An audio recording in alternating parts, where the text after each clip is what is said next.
रंगे तो फड़ेंगे नहीं इंशाल्लाह ताला।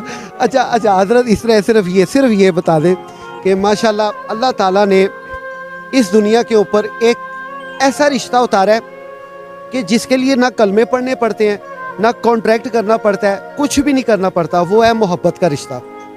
वो मोहब्बत का रिश्ता मुस्लिम के साथ भी है, गैर मुस्लिम के साथ भी है, हर किसी के साथ है। आखिर ये मोहब्बत का तसलसल शुरू कहाँ से होता?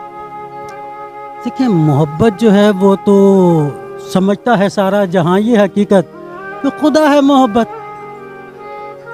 मोहब्बत को दे जाएंगे इतनी अजमत कि दुनिया मोहब्बत को सजदे करेगी। ये दुनिया रहे ना रहे मेरे हमदम, कहानी मोहब्बत की जिंदा रहेगी।